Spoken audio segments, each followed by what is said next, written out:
One of the very few mutually beloved comedians left, Louis C.K. fell to the Me Too movement for his admitted habit of masturbating in front of women. Nobody with a basic sense of decency is going to try to convince you that it isn't simultaneously pathetic, weak, and potentially exploitative, but that doesn't make his bag of dicks joke or any other unfunny because of his lack of virtue. It doesn't, for example, make his latest set at the Governor's Club less than hysterical, which it was. It was in keeping with the style of his other sets, lewdly stated absurdities and comical self-loathing. CK opens by asking the audience, "You ever have a whole bad year? You ever have an entire year that sucks 365 shit cunt days in a row? I mean, fuck. Oh."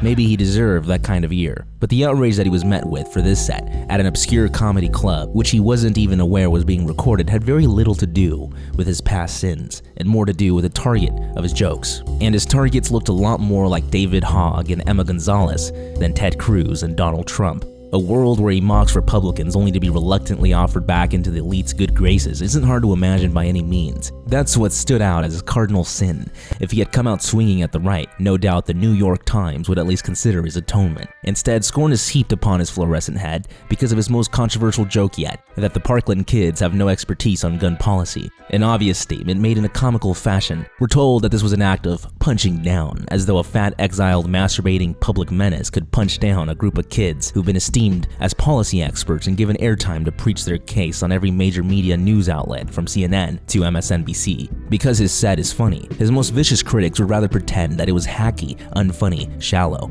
as criticized by Judd Apatow, being the same guy who went on a tweet storm telling Trump to shut the fuck up. You'd expect he'd know a thing or two about being hacky. More damning is the clear moral hypocrisy of the people who are at the center of Hollywood's power circles, just like Judd Apatow. On the podcast The Church of What's Happening Now, comedians Joey Diaz and Sam Tripoli discuss just how piranha-like people like Apatow are. Diaz asks the question of what point he can come back and claims that the same people that put him up there are the same people that took him down. I mean, what is the punishment for Louis? Who the fuck are we to decide anybody's punishment? You know, he who lived in glass houses cast the first fucking stone. I know I done some fucking sick shit, you know, whatever. It might not be in a sexual deviant way, but, you know, how long do we push these people away? Tripoli continues on that track, adding that you can't get offended retroactively because what was known internally has now come to light. You can't get fucking offended retroactively. You can't. But I used to watch Louis C.K. and I'm like, man, he is allowed to say some amazing things, and he was great at it. I'm not taking anything away. Great at it. These people that allowed him to say all this stuff are now the ones acting like it is the end of the fucking world. Thank you. Okay. I thought I was the only one that felt that way.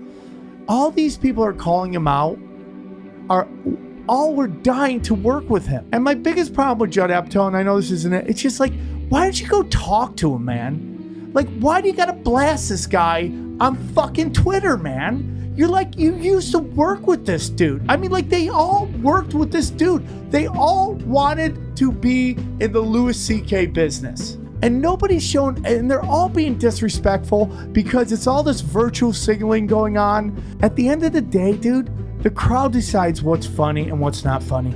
And they were all laughing. Leftist critics aren't used to being the butt of jokes, so instead of simply admitting that they were offended by a joke, the best they can do is remind us of just how unfunny the joke in question is, hoping that if they say it loud enough, it'll drown out our laughter. Because of his damaged public image, of course, these same people who let him make the kind of offensive humor he once did are going to come out of the woodwork to take him down as many notches as possible. It's easy in the wake of the onslaught of Me Too scandals to be swept up by the bottomless depth of wrongdoing and lump his inappropriate conduct in with the likes of Harvey Weinstein and Kevin Spacey, but that just can't be the case here. For one thing, in 2001, when this behavior seems to have began, Louis C.K. was by no means the superstar he was at the time of his downfall. He didn't have the kind of professional leverage these men had, and he wasn't physically forcing himself on these women. Many are asking the question of what the proportionate punishment for his actions should be. It's not a question with a decisive answer. But public humiliation that will overshadow his career and live in infamy long after he's gone might be that punishment. We can speculate about how privy to his behavior the people who are now attacking him were while it was happening,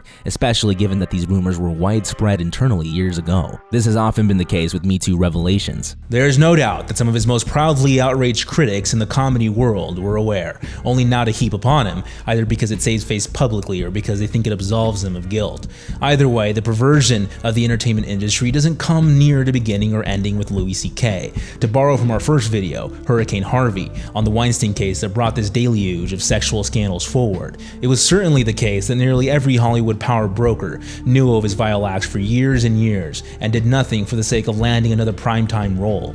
Celebrity after knowing celebrity would wait in the wings until someone with a large enough profile would tell them that the water's warm and that they can finally puff their chests out and heroically add to the chorus of truth tellers. As by now we all know, this is a uniquely grotesque, cowardly, and self-servicing industry. There's an obviously freeing element to this for Louis though, and he summarized it better than anyone else. Fucking get offended. Listen. Fuck it. What are you gonna take away my birthday? My life is over. I don't give a shit. You can be offended. It's okay. You can get mad at me. This gives him the liberating license to joke about the policy ignorance of teenagers and to even mention trans folk in a funny way, as though you should need that sort of license in the first place. Anyone who's had their careers tanked by the professionally offended already know this feeling well, even if it's new to Louis. It's why the comedy world is now stunted and why you see comedian after comedian, from Bill Burr, Joe Rogan, Joey Diaz, and others complain about it endlessly. And these people aren't right-wingers. No, it's really gotten crazy. It's gotten to the point, like, I've seen, I'm not gonna name names, but I've seen, like, you know, a tweet from a fellow comic telling comics what jokes you shouldn't talk about this topic. It's like, who the fuck are you? It's like, there's already gonna be enough people doing that. You're gonna do like cannibalism now? I ran into this shit, you know, when the Me Too stuff first started coming out, people would try to like, you had to tweet the right fucking thing, and if you said anything sort of, oh, let's look at the evidence, God forbid you fucking said that, it just became like this whole, you're part of the problem, and then they would try to take you down, or someone you were friends with, or doing a show with, or represented by. You're going through red states, blue states, you're going through fucking everything, and the general consensus of people is like, dude, that was fucking crazy. Like, that doesn't make sense, but no one wants to say it because they're gonna get steamrolled. They were people who could take a joke and understand that a joke is what takes the sting out of otherwise painful subjects. People like Apatow simply don't get this, and as more people become rapidly aware of this fact, and as the tides turn against his fossilized brand of humor, we'll have a more forgiving, measured, and funny world. Even though his set at the Governor's Club wasn't meant to be broadcast to the outside world, this is a gamble that could play in Louis' favor. Inauthentic outrage rarely sticks, and because the politicized anger isn't even about his scandals per se, fans of having a sense of humor could very well reject hypocritically moral finger wagging. If we ever do see Louis selling out stadiums again, we can thank elite moral gatekeepers like Apatow, who would like to see socially polite sensitivity dictate what's funny.